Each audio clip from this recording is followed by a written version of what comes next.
welcome everybody. Thank you for joining us for this webinar today. My name is Mitchell Beer, and I'm publisher of The Energy Mix, which is a nonprofit community news website and digest on energy and climate change. I'm coming to you from unceded Algonquin and Anishinaabe territory in Ottawa. And I'm thrilled that you've joined us for what we think will be a really spectacular hour of conversation and discussion. We've all of us, I'm sure, been watching closely, obsessively, as the the drama, the unforced error, has played out in Iran and the Strait of Hormuz, and watching the global energy shock that has resulted. And of course, in Canada, we've all seen how quickly this global crisis has translated into what seems like a ceaseless, never-ending narrative that says that there is one question, just one question that Canada needs to answer, and that is how much oil and gas we can export and how quickly to fill the gap and address the cost crunch that has resulted from the disruption in the Strait of Hormuz. The focus of this panel is on the rest of the story. It's about what we can do around domestic energy consumption and policy that actually supports Canada's resilience, supports a strong independent economy, and in so doing supports our climate goals. I have to start with a shout out to George Benson, who is our moderator today and Senior Manager of Economic Development and Market Transformation at the Zero Emissions Innovation Center in Vancouver, one of the members of the Low Carbon Cities Canada Network. George approached us for the idea and the format for this panel, has done a ton of work to help us bring it together. And so I will throw to George right now to introduce the panel and get us started. Thank you so much, Mitchell, and thank you to the whole Energy Mix team for having us together this morning. As I think you put very well, Mitchell, the fury and the sound with which the demand for continued oil and gas expansion in Canada, as that has risen in its volume, I certainly felt, and I think the panelists here would agree with me, that there needs to be as equally, if not stronger, conversation about how we think about our domestic energy policy in light of not just what this crisis means for the particular moment of commodity shifts and challenges that's happening globally, but what it means for the future of the energy transition. I think there's no doubt in anyone's mind that this is a kind of before and after event, a signpost in the global energy transition that we need to all be paying very, very close attention to. So I'm really grateful that my wonderful colleagues here joining us from across the country were game to have that conversation and to bring their awesome insights to this very important issue. So following Mitchell, I want to acknowledge that I'm joining you all from the unceded and traditional territories of the Musqueam, the Squamish, and the Tsleil-Waututh Nations here in Vancouver. And I want to again extend my gratitude to the folks in the line here who are joining again from different territories across the country. We have Dan Woynillowicz from Polaris Strategy and Insight. We have Patricia Lightburn from the Canadian Renewables Association and Brendan Haley from Efficiency Canada, and they'll get in a little bit more into some of how their work is intersecting with this really challenging and important moment. I want to just signpost a little bit of where we've come from to where we are here and really rewind the clock just to set the context for us. Way back in 1901, the British were granted a concession in Iran for what would be the exploration of oil. By 1908, the first oil is struck in Iran, kicking off what is, I would argue, the beginning of the modern era of fossil fuel energy production globally. 1914, Winston Churchill changes the fuel source for the British fleet from coal to oil, which seems like a kind of pedestrian moment, but really begins to intertwine flows of capital, of energy, and importantly, of military expansion and movement, as we see in this moment, around the world. That moves us from a period of wooden oil derricks to where we are now. Advanced industrial facilities using satellite communications, AI, everything else you can possibly imagine. The modern oil and gas era traces its origin story back to that moment. And prior to February 28th, I think we've heard variations of this, but I think the numbers are quite staggering. So prior to the closing of the Strait of Hormuz, 20% of global oil supply, 20% of global LNG, a massive amount of the world's fertilizers, about half of all urea, 30% of all ammonia-based fertilizers, between 8 and 9% of global aluminum, and 30% of the world's helium, and lastly, about half of the world's sulfur, which is a key additive in fertilizers again. All of those were flowing through this tiny little strait, which is about 39 kilometers wide at its smallest point. On February 28th, that changed very dramatically, I think, as we all know. That world came crashing down with this unprecedented, and I think by all accounts, illegal attack by the United States and Israel on the Islamic Republic of Iran.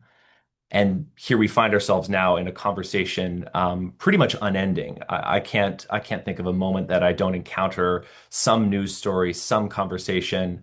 I was listening to Michael Liebrick talk to Fadi Birol at the IEA the other day on his podcast, and ad nauseum around what this means for global energy production, for commodity prices, for the future of the energy transition, et cetera. But as Mitchell said, as I said, we're not going to spend a lot of time today talking about the global implications of this. There's many conversations to be had about what this means for the future of oil and gas production. But as I'm sure Brendan in particular can point us to, the crisis in the 70s when it came to OPEC generated a remarkable amount of attention on energy efficiency and other elements of what we now might call the energy transition. And there's a lot of richness to that conversation that I think at the national level here in Canada is quite missing. So beyond all these kind of endless calls of seizing the moment, expanding our capacity, et cetera, there are a lot of incredibly important conversations at the household level that need to happen. And I think Trevor Tom, writing at The Hub, did a really good job of creating just a bit of sense making around the scale of this crisis. His estimation was that a 50% increase in the price of oil and fertilizer would net out to about $1,000 per Canadian household on average in additional costs. Most of that's in energy, but a lot of it is also in food and in transportation. And so these are very real costs that our economy is grappling with. He said he estimated that that's worth about $17 billion worth of additional costs to Canadians. And I think we need to take that really seriously, not just as a moment when our economy is in a very difficult position, but also because of the implications it has for big picture policy decisions in our energy, food even, and other domains of governmental thinking. And I want to just close my little exposition by actually just reading a piece of how Tom closed his article, which I think is just really telegraphs where we are and why this issue is so important. He wrote that what matters then is not whether higher oil prices are good or bad for Canada, but how their effects are distributed and over what time horizon. The same shock that raises national income can simultaneously erode purchasing power for millions of households. The estimates he provides, he says, anchor that distinction.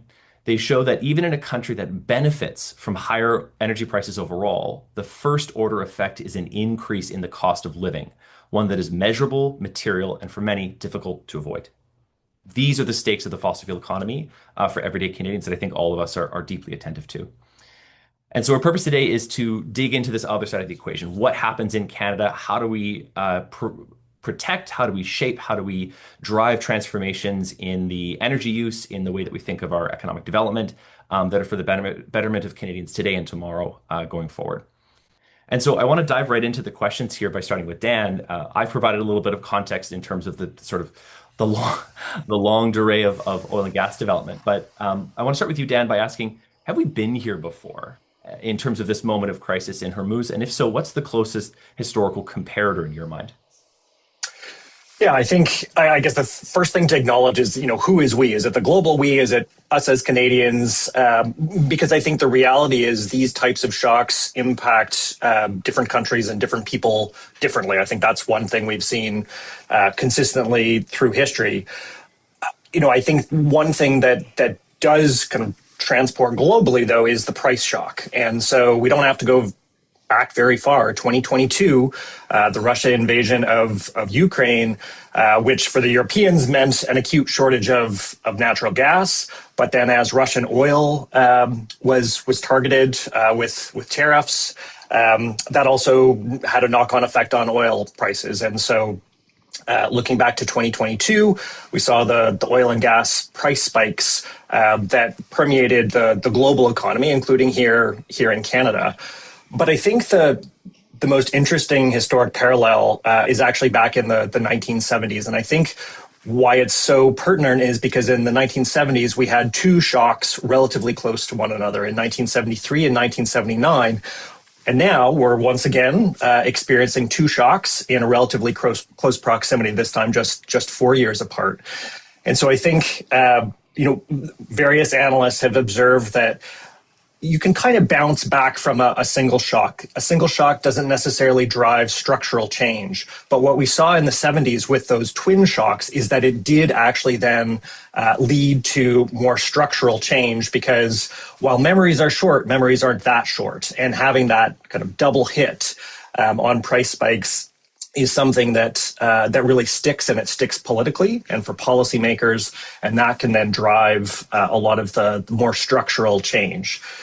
What does that change look like? When we're confronted with these types of shocks, you can basically say, okay, well, we can use less. And so to your point on efficiency, and if we look back to the 1970s, that drove a massive shift in terms of energy efficiency and energy productivity. In OECD countries, it was a 10x increase in energy productivity coming out of those twin shocks. The second option is, well, can you find more? And so, in the 70s, that was, can we diversify oil production away from the Gulf states? Right now, we're not necessarily at a point in time where there are a lot of options, or certainly options where you can quickly increase supply of oil or gas. And for importing countries, that does nothing to further insulate them from price shocks. It might mean that they're not hit with the physical limits on supply that countries, particularly in Asia, are experiencing right now. And going back to the 70s, I can remember, I wasn't alive then, but I can remember even through the 80s and 90s seeing that kind of historic footage of a more American motorist lining up at the gas station and getting into fistfights because everybody was so irate at how long the wait was. So the second option is you can find more. And the third is, well, you can try to find a substitute. So is there something we could use other than those molecules of oil or molecules of gas? And I think that's what is actually going to make the twin shocks we're experiencing now somewhat different than even just the 2022 shock, is the prevalence, the availability, and the economics of substitutes. Thank you for that, Dan. That sort of the 1-2 punch framing that you offer there, I think is a powerful one. I hadn't even thought of it in that sense, but certainly I think the conversations we hear in Europe are seeming to be grappling with that issue. I wonder, Brendan, if I can turn to you for a second here. I'm thinking about, Dan's talked about the impact for oil importing countries and the implications for them in this context. But if we look at Canada, I think about the work that Efficiency Canada has done on energy poverty. You folks estimate, I think it's 2 million Canadians living in some form of energy poverty, where more than 6% of their bill is going towards energy. That $500 that Trevor Tome was mentioning, that's going to fall to those households. When you're thinking about this crisis in Canada, do you think about the past sort of energy shocks? Is there anything coming up for you or within Efficiency Canada thinking about this? Yeah, when I heard that you were going to ask this question, I went to my own lifetime, not when I wasn't living. And so the thing I remember was in 2005, Hurricane Katrina hit the Gulf of Mexico, and actually, I remember like the gas price signs were still not digital, so like they couldn't put 3 digits on some of the signs, and there was big increases in natural gas heating in particular, and that was actually the time when we got a low-income energy efficiency program. That was one of the reactions to that period. It was very short-lived, and it didn't last the Harper government. But I actually just went back to like, well, what was the policy reaction at that time? And it was direct transfers to low-wage earners, funding energy efficiency programs, including that low-income efficiency program, and then penalties for price fixers. So it was not, tax cuts, for example. But to me, I kind of reflect on the policy response in periods of crises, and there's always this tension of providing like immediate and broad support to everyone, right? Versus hopefully within that policy mix is also more durable and structural solutions, right? That involve changes of technology like insulation, heating, electric cars, electric buses. And unfortunately, governments seem to be um, they're very uh, interested or attracted to the very short-term solutions, right? Like tax credits. And I think we can understand why, some like they feel they're needed. But then the extremely long-term and risky mega projects that take decades and decades and decades, and like, things like pipelines, but also things like probably transmission lines.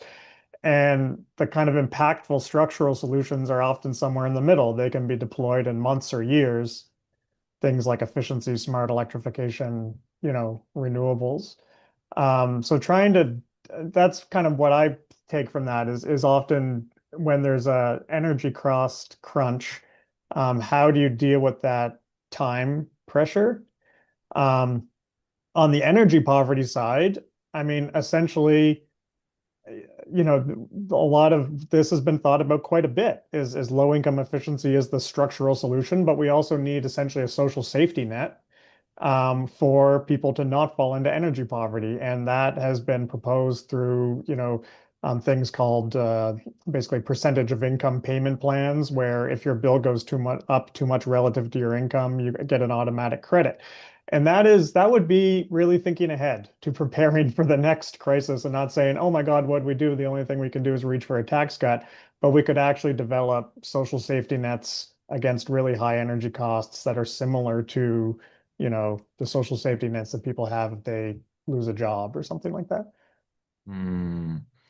So a kind of EEI or something like that, energy employment insurance or energy cost insurance, Yeah. something to that effect. It's striking in what you said there, Brendan, that there was a difference, it sounds like, in how people responded to the crisis at that time. Certainly in the 70s, there were, I think of, the American Council on an Energy Efficient Economy and institutions like that really taking this long-term view. Is there something different about this moment now where those solutions seem like are you saying that they're less prevalent today than they were back then, or are we taking a different approach in your mind? Well, I don't think we know yet, but I mean, last week, tax cut was announced, and there was no part of the policy mix to have, a more durable or structural change, to, get people off of expensive fuel. So I think it's to be determined, to be continued. I mean, the thing that I'm a little bit worried about, frankly, is that, we've seen energy efficiency programs that were developed on a crisis basis. I mean, the last big tranche of federal energy efficiency support was largely in reaction to the fears of recession coming out of COVID, and the programs were uh, not super well designed. They were and they were short term, and then when the money ran away, they kind of went away. Versus having a bit more of an institutional response of saying, what can we build that lasts, that actually is going to be there for the next crisis and the next crisis after that? Because I actually don't think this is going to go away. Like, this isn't just one thing. I mean, we are living in a much more unstable global political environment. I think the idea of building infrastructure that lasts is a great pivot to turn to Patricia here. Patricia, I could be wrong in this, but my understanding is that the first utility scale wind farm in Canada was built in, I think, 1993 in Alberta. And you represent the national in BC, but represent the National Renewables Association.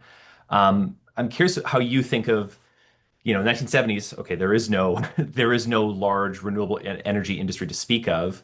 That's a very different story today. So what are you seeing as the differences in this particular moment of crisis from those in the past? Yeah, I think the biggest difference is that we have um, cost-effective alternatives to oil and gas today that we never had in the future. And it's not just on the supply side. So we know that wind and solar and storage are the cheapest sources of energy and capacity available. But we also have electric vehicles and heat pumps and smart energy management systems that are available to consumers in a way that they just weren't in the past. And so while we saw significant gains in energy productivity and efficiency and conservation, we have fuel switching alternatives today that should make the transition and those structural changes much more feasible for homeowners and politically attractive for politicians. So on the supply side, Canada, even just in the past couple of years, has been undertaking a sort of a major renewal and investment in renewables. We just heard from Quebec, another 3 gigawatts of wind coming online over the next year. The procurement will be running. Ontario just announced some results from their recent procurement. BC has been procuring renewables pretty much as fast as possible. So we know how to build a new electricity supply so that people can switch away from fossil fuels within Canada and not have to keep facing these price shocks that are inevitable, to Brendan's points, right? We know that these spikes will come in the future, and we have the way to protect ourselves against them now. One thing that strikes me in what you're saying, Patricia, is that on the one hand, we benefit from global supply chains where we can get different technology components into the system that are cost effective. I mentioned at the top that, between 8-9% of global aluminum now potentially cut off. I think a very large facility in Qatar, if I'm not mistaken, was destroyed in the war. There's a double-edged sword there in my mind. We have the availability of low-cost solutions, but also they're caught up in these ebbs and flows. I'm curious how your members are thinking about navigating that part of the challenge. And let's be clear, everybody who builds infrastructure is challenged by this. This is not unique to renewables, but it is an element. If you want to build a giant LNG facility, well, your steel prices are going up too. So I don't want to portray this as uniquely disadvantaging renewables, but it is a part of the moment that feels it is challenging. So what kind of conversations are your members having about that element of it? And are there any, in this moment of elbows up and things like that, are you seeing any pushes towards domestic solutions as a result of this? Yeah, certainly. I think increasing domestic manufacturing of renewable energy components, as well as critical minerals, things that go into electric vehicles and other technologies, I think is a big part of this. And we can ramp up production. I think we have the technology expertise and the capacity across Canada. We've talked a lot about steel tariffs over the past couple of months. We're keen to support, an increase in domestic manufacturing of things like towers and turbines for wind projects.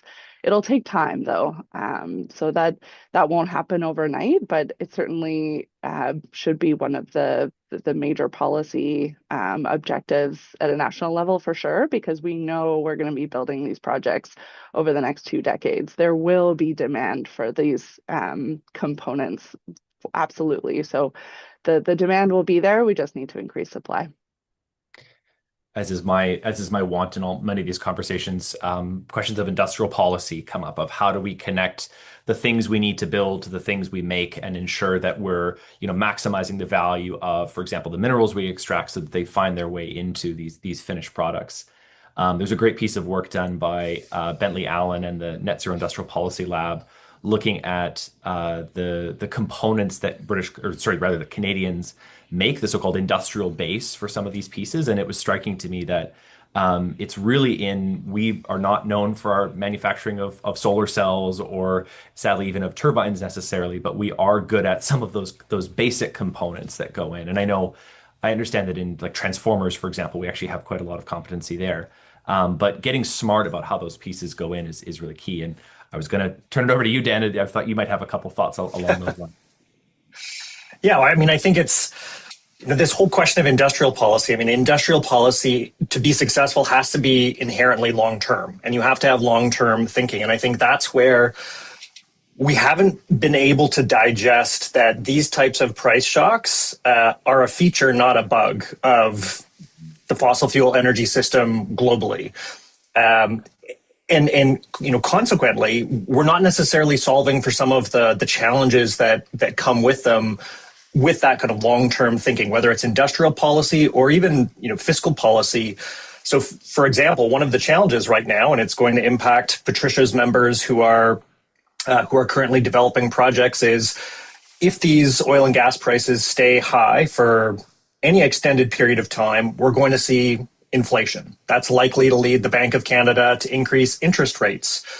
Renewable energy developers are not as large as oil and gas companies. They can't finance their projects off their balance sheet. They need to go and borrow. And so at the very moment when we need to be building out more clean electricity as fast as we can, we might end up doing that in a higher cost environment in terms of their borrowing costs, which then trickles through to the cost of that electricity. Or it means that some projects that have signed contracts for a fixed price, they might actually have to walk away from it because they no longer pencil out. And so in Europe in particular, post 2022, they've been having conversations with the European Central Bank about differential interest rates, recognizing that we have to break out of this cycle of high interest rates actually penalizing the solutions that would prevent future price shocks that drive inflation, that drive interest rates up. So we have to begin thinking about this in terms of this longer arc and what needs to be done. So some of that is fiscal and economic policy and what's happening with interest rates. And then some of that is absolutely around supply chains, workforce. We can't just be stop, start, stop, start. This is going to require a more sustained, longer term effort. And I think in Canada, we seem to be able to have conversations about, kind of the long term, to Brendan's point, like the big mega projects, pipelines, LNG, oil sands mines, to meet other people's energy needs. But we can't seem to bring that kind of long term thinking and large scale to meeting our own energy needs in a sustainable and economic way for the long term. Well, Brendan, I actually want to turn to you now in terms of thinking. Dan, you mentioned the inflationary impacts. We keep kind of all referring to this. There's going to be a number of different rippling effects across the Canadian economy and Canadian households. I'm curious, Brendan, what do you think are going to be the most acute impacts on Canadians the next year? How are you sort of conceptualizing how this shakes out? I mean, I think the first thing to actually say is that Canada is very lucky, is that we are going to experience this, or we are experiencing it right now as price increases, whereas other countries in the world are experiencing this as actual real shortages. And you see actually much more solidistic reactions of everybody's together on this, and we all need to do something differently. And so you see countries like Pakistan making public transit free, right? Or other countries making public transit, incredibly low cost, right? Or people working from home. And it's interesting, those are actually things we could do in Canada, would really improve people's lives, would have a much better distributional impact in terms of between rich and poor compared to giving a tax cut. But we're not doing those things, at least not yet, I guess. But yeah, I mean, as you mentioned, obviously, like food prices are going to go up. If you're trying to renew a mortgage right now, your mortgage rates are going up. The thing that I'm really thinking about is natural gas prices, as far as I'm aware, maybe someone can correct me on this, they're not kind of seeing the same effect. But home heating oil is going up. And, in some regions in this country, people heat with oil. And I think we're really lucky that we're kind of at the end of the heating season.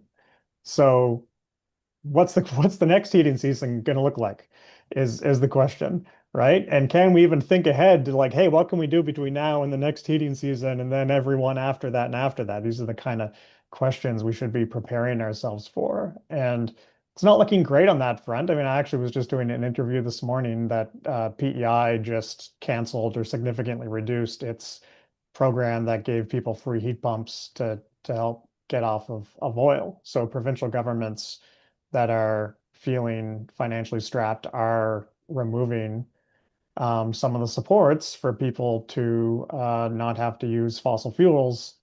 Whereas in other parts of the world, we're seeing people offering, free public transit in reaction. Do And you? just a quick follow on that, if I could, and particularly on the natural gas prices, because I think it's true we haven't seen the same knock on effects on natural gas prices in Canada or the U.S. Largely because it's principally still a North American market, although with American LNG exports in particular, that has begun to pull the Henry Hub prices up in the United States, and even in Canada with LNG Canada now producing at its full volumes for exports. Deloitte's latest energy price forecast, the BC government's budget forecast is for higher natural gas commodity prices because we now have that outlet into Asian markets, which have higher prices. And so we don't get the same immediate kind of price shocks, but our economic development strategy right now for increasing LNG exports is going to increasingly expose us to those higher prices and to future price shocks. And again, this is where I think we need to decouple our conversations about whether we want to be exporting more oil and gas from what we should be using at home. Right now, it feels like our patriotic duty is to support oil and gas exports and to consume as much oil and gas as we possibly can. And I think we need to decouple those and actually say, well, what's in the best interest of Canadians? It may well be in our interest to be producing and exporting oil and gas while there's a market for it. But that it's not necessarily in our interest to be continuing to expose ourselves to those higher commodity prices, to the volatility, not to mention the greenhouse gas emissions, the other local air pollution, when we do have viable economic alternatives that will enhance our energy security, lead to healthier communities, and actually be more affordable for Canadians. Patricia, it's interesting to hear Dan talk about the this upsurge in patriotic duty to support the oil and gas sector. How do you think of that in terms of your sector? Like, I think the meteoric growth of renewables in Canada over the past couple decades, oddly enough in Alberta in particular until recently, is a unique story of Canadian ingenuity and the companies, the innovations, the workers who are doing this stuff. Is your sector benefiting from any kind of upsurge in this respect? Yeah, it's a great question. I think in the past, a lot of the drivers for renewables growth across Canada was obviously the emissions reductions benefit. We definitely are seeing a shift towards more of this domestic production, energy security, stable supply opportunities. And broadly, renewables are supported by Canadians across the country. There is support for wind and solar and storage. But I think when projects actually arrive in people's neighborhoods, especially the utility scale projects, large projects, they're going to have an impact on local communities. And I think that's where we've seen some opposition in Ontario and Alberta and in other markets where I think communities have some questions, and if they're not engaged appropriately, then there can be some opposition that arises from that. But I think the difference with the build out of renewables that's happening over the next decade is that we're doing it in a very different way than we used to. And that's the fact that almost every single new project that's being contracted right now is a 50-50 partnership with the local First Nation community or non-First Nation community. So these aren't foreign renewable energy companies coming in to capture local wind and solar resources and export those benefits, elsewhere. It's really local partnerships bringing local benefits and local electricity supply. So I think that's really going to make a big difference in the procurement that we're seeing ahead. And I think it's also a model that we can export to the rest of the world as they seek to build new wind and solar. I would challenge any other market in the world to have a better Indigenous co-ownership model than we do here in Canada. Mm-hmm. A race to the top is not something we see a lot of these days, but certainly something that we need to stake that claim. So I appreciate that comment, Patricia. We're coming to the end of the sort of first round of questions here, so I'm gonna throw one more to the panelists here before we turn it over to the audience here for their Q&A. So I'll just encourage the audience. I think we've got a good 90 people on the line here, which is great. So please make sure you're throwing your questions into the Q&A, into the chat, and I'll start to pull these together. But this is actually responding to one of the questions that is in the Q&A already, which is great. Which is that I'm paraphrasing here, but to any of the panelists who want to kind of jump in first, if you're an energy minister sitting at the cabinet table, federal, provincial, What would you be recommending to your colleagues right now? What would you be saying? Here are the things we need to be taking on as a jurisdiction, national, provincial, whatever, to address this crisis. And I think in the spirit of the dialogue so far, to put us on the right footing for the future. What would you folks be jumping in to say?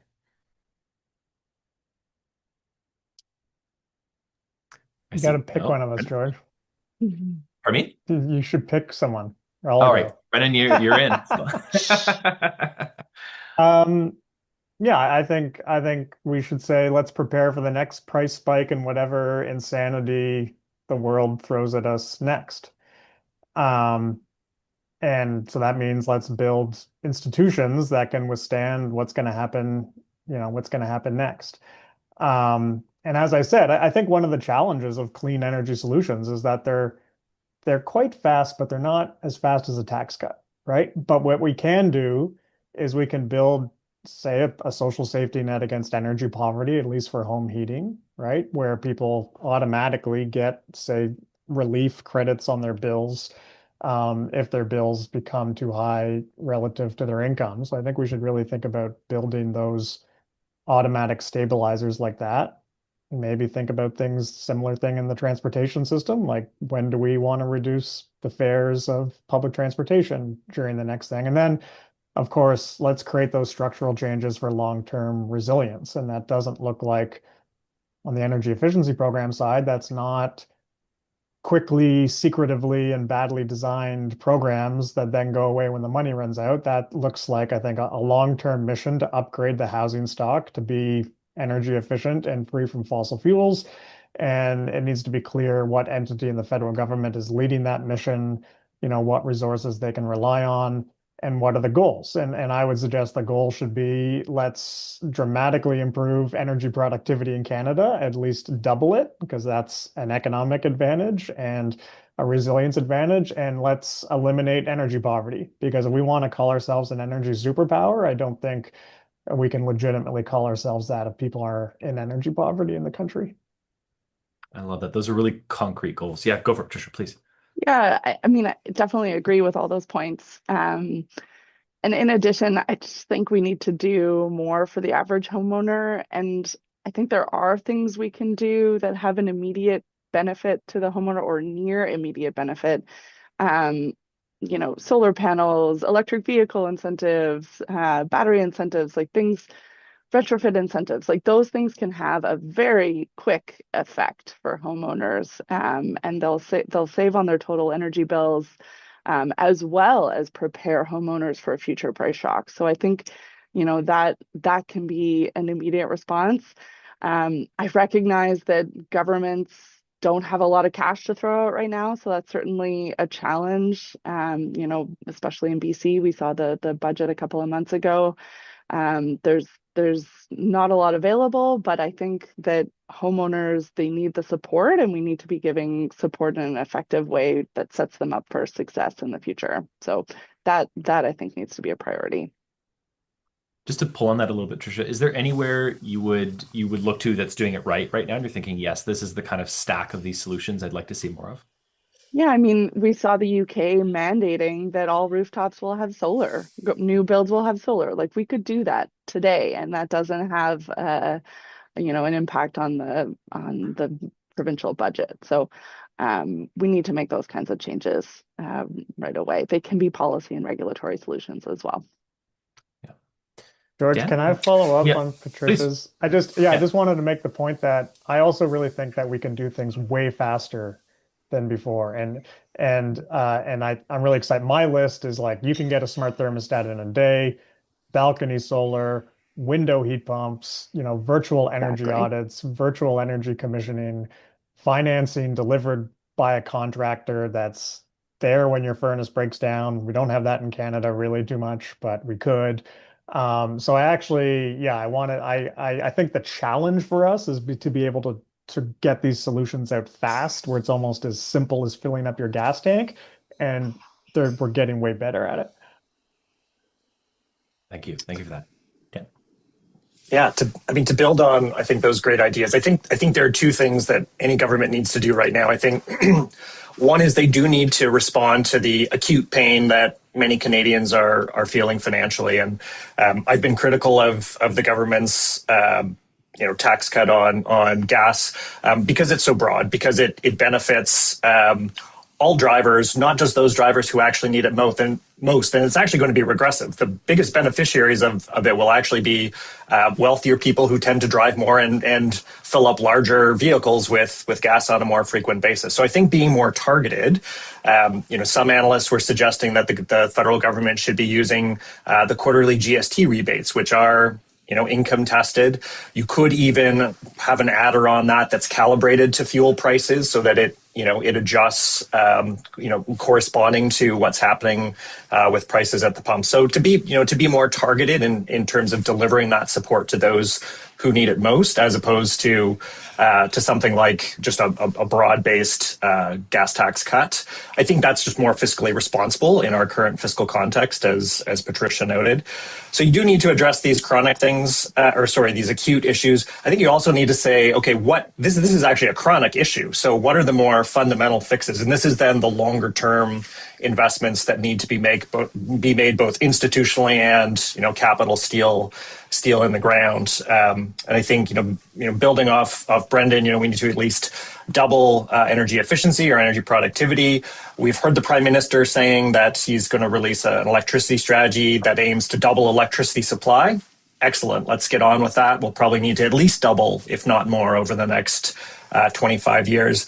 And I would layer in a third doubling, which is we need to double electrification, or the share of our energy use that we meet with clean electricity.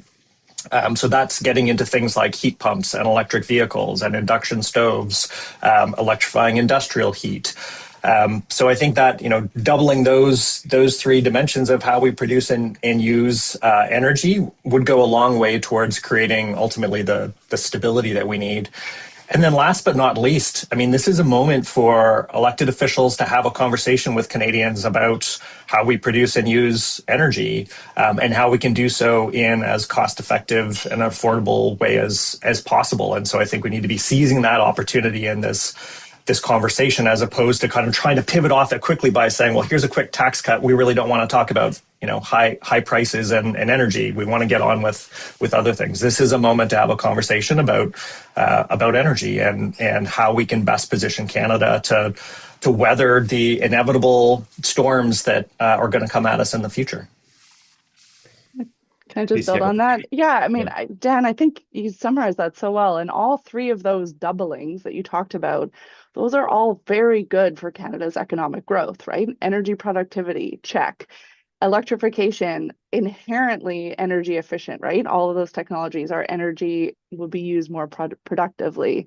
And energy savings for consumers means they can spend those dollars somewhere else. So there isn't a hit associated with those policy shifts in the same way that we see in other policy mechanisms. So I think it's such a big opportunity for us as a society, as an economy, to make those three doublings. And just a very quick follow on. It's also, when we think about investment and employment, there's a significant amount of investment required and an awful lot of jobs associated with doing those things as well. And I think, again, when it comes to how we have traditionally thought about economic development in Canada, we have a tendency to think about mega projects. And I think we need to evolve to be thinking about many projects, because sometimes, small is beautiful, and it can be more distributed across communities and across the country than mega projects, which tend to be located in one place. And yes, they have scale, but you've got people flying in to do the construction. So we do have lots of opportunities to drive investment, to drive job creation in communities across the country, and deliver these doublings and deliver those benefits.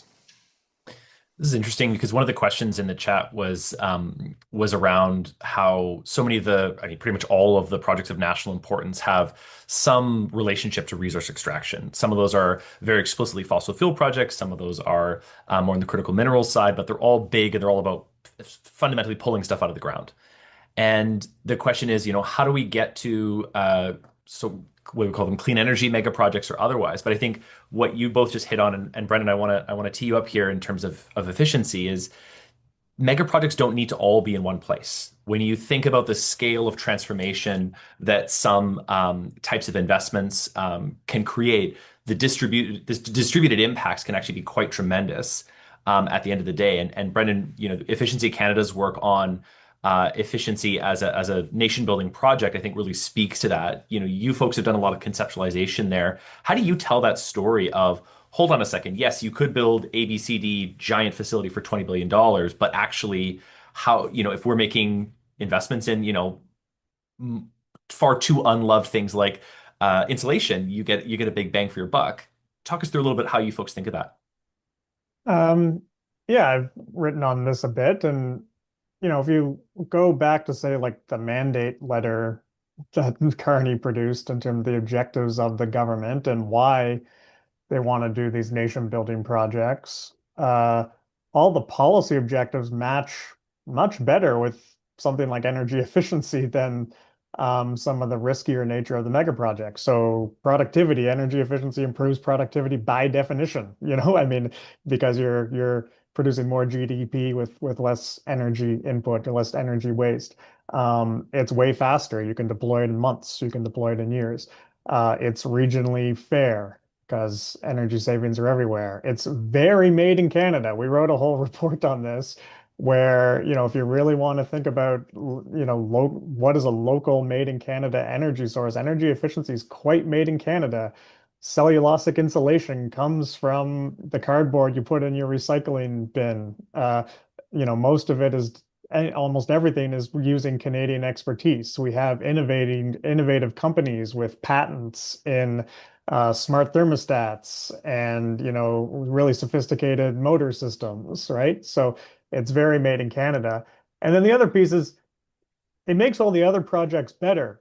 Like if you like oil and gas exports, you can get more dollar benefit per barrel sold with energy efficiency. If you like transmission lines, we can free up more electricity to export energy elsewhere, right? Like if you like renewables, I like renewables, you can make demand flexible so that we can put more renewables on the system with less, curtailment, for example.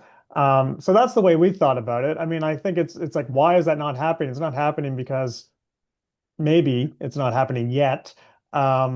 Because, this major projects office is essentially a model of let's take initiatives from the private sector that are already ready to go and will help you get rid of environmental regulations or navigate environmental rules, I guess, right? Well, energy efficiency doesn't need that, right?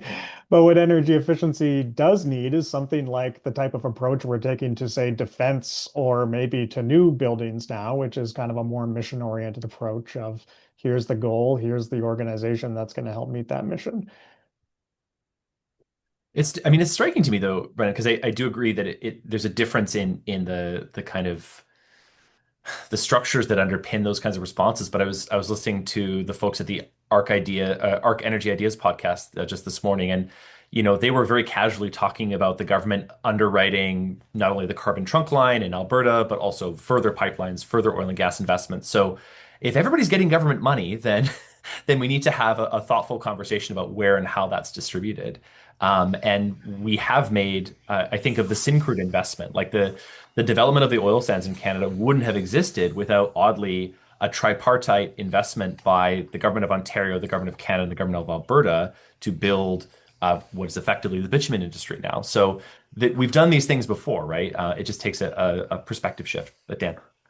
I think part of this is it's a mentality as well, right? Where with the election of Trump to another mandate and with everything that's, kind of followed that in terms of CUSMA and tariffs and, the prime minister's commitment to diversifying exports, much of the economic conversation has been export oriented. And when most people tend to think about exports, it's like, well, we're exporting stuff, right? And what stuff do we produce in Canada? Well, we produce natural resources. And so that's then where the conversation goes. And part of that is just, we're kind of stuck in a rut in terms of our a national identity, if you want to call it that, in terms of this affinity for producing stuff, mostly resources for export, and that's how we generate wealth. Canada has actually evolved to be a knowledge economy, a service economy. We actually export a lot of knowledge and services. And so as we're at this hinge moment, as the prime minister likes to say, I think we need to be looking at like what is going to be in demand in other markets. And it's not necessarily going to be energy molecules. It's going to be energy know-how. And so to the extent that we are building our own capacity domestically by transforming how we produce and use energy, yes, there are going to be some, technologies, products, materials that we can export the stuff, but also the knowledge of how to do it and how to do it well is going to be a service that we can be exporting around the world, and that may actually have much greater longevity in terms of market demands than the molecules of oil and gas that we're so focused on exporting right now. Yeah, Patricia, actually, I've got one if I can kind of weave it in there because there's a question. There's a question around the push we're seeing from provinces and the federal government around nuclear power being this made in Canada solution. We're good at it. We have the CANDU reactors, et cetera, et cetera.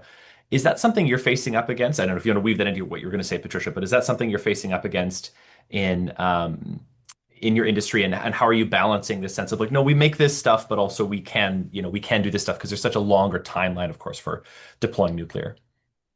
Yeah, I mean, there's a longer timeline, and I think costs are just not proven yet, right, at scale. So I think we need to be looking at all kinds of new innovative technologies to meet future demand. I just don't think nuclear is there yet. So it's something that we're watching. And in the meantime, we're building. So we're not waiting. We're building wind and solar and storage as fast as we can, and we'll keep doing that. And I think the technologies right now they're just the winners. I just wanted to go back to the major projects discussion because there is, as much as I love the energy efficiency as a nation building project, and I think we need to push for that, there is at least one cleanish major project that I think is gaining national traction, and that's on the East-West intertie. So this notion that we need to build major transmission infrastructure to connect East-West provinces and jurisdictions so that we can more efficiently distribute clean electrons across the country, I think that does have a lot of promise. And there's a strong role for the federal government in increasing coordination and collaboration and supporting that major investment. The fact that we are so much more heavily exposed to trading north-south with the US, I don't know if that's a smart energy strategy these days. There's such an opportunity to shift our focus to east-west. So I think that needs to definitely be elevated as part of that national major projects discussion as well. I think that's critical. That's really well said. We've had some really good answers here, and I'm just conscious of time. Or sorry, really good questions, rather, I should say, just conscious of time. And I want to make sure we get to our kind of last closing question for the panelists here. I do want to note that one of the questions, or not, I wouldn't say a question, a comment, was made around the ethical implications of this crisis, or I should say, yeah, the ethical implications of this crisis when it comes to the future of the oil and gas economy, the push and pull of these prices. I have friends that live in different parts of the global south, the Philippines, Bangladesh, watching planes be grounded and resource constraints, bottlenecks mean very material costs for folks in those spaces is an element of this roller coaster we're all talking about here. And I think, again, we've tried to hew this conversation into the impacts on Canadians, for better or for worse. But there is, of course, the reality that this war is having a devastating impact on not only the Iranian people, but a number of populations across the Middle East. So I want to acknowledge that's a reality that I think we're all alive to here, but we've chosen to focus this particular conversation on filling a gap in the Canadian energy discourse. But I want to acknowledge the reality that questioner was pointing to and uphold that it is a very material and profound moral element of this. But in closing here, I want to turn to the panelists, and you can keep that sort of moral note in mind, even if you want, as you answer this question. But if we look back from 2050, if we think about we've come out this crisis, and I'm sure gone through many others. In your mind, if we were on track to meeting our climate goals and the energy system here in Canada feels different. It feels transformed. It feels better in some way. What did we get right today for that to be true?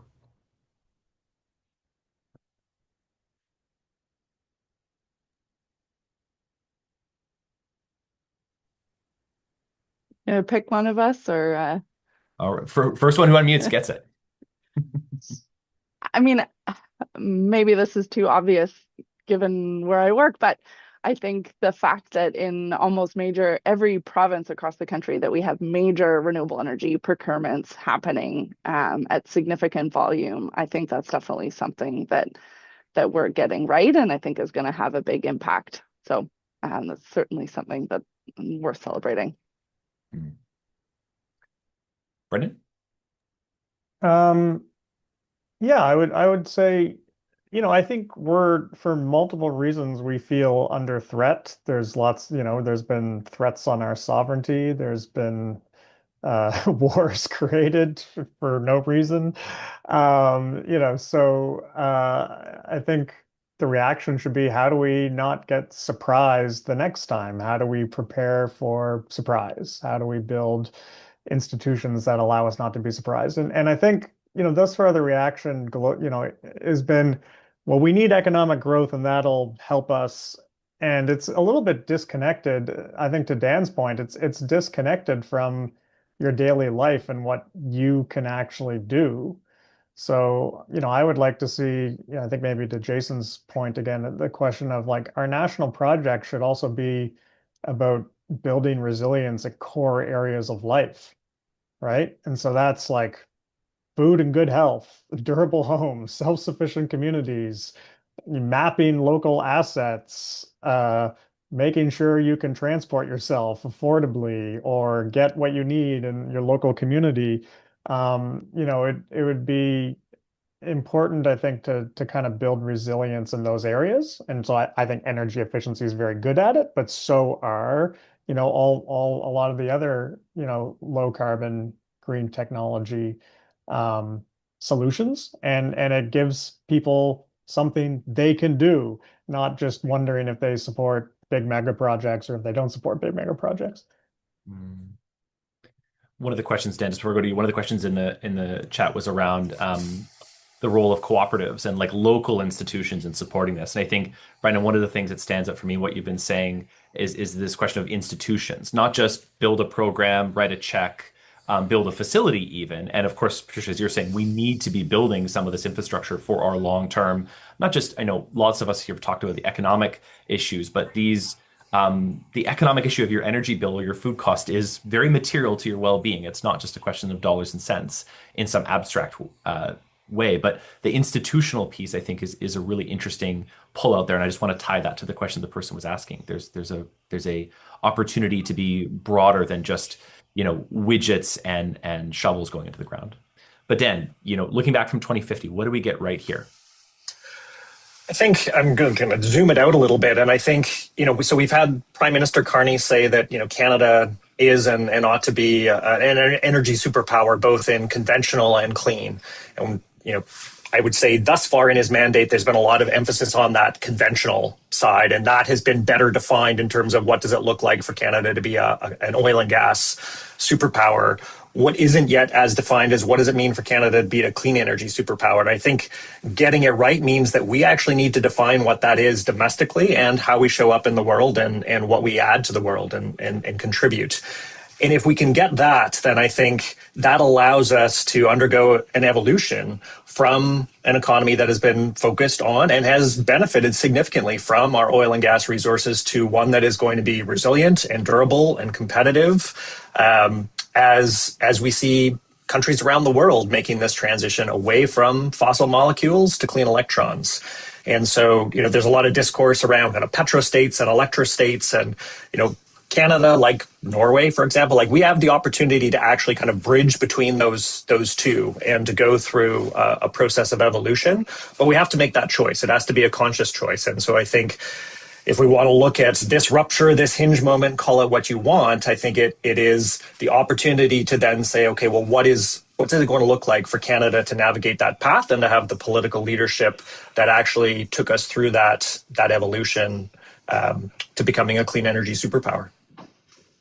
I'm going It's a to nice jump in at this end on. point because I cannot believe that we're at the top of the hour. This is the fastest hour I can remember seeing going by, and I don't know how long. And that is down to our thanks to all of you, to you as moderator, George, to our outstanding panelists, Brendan, Patricia, and Dan.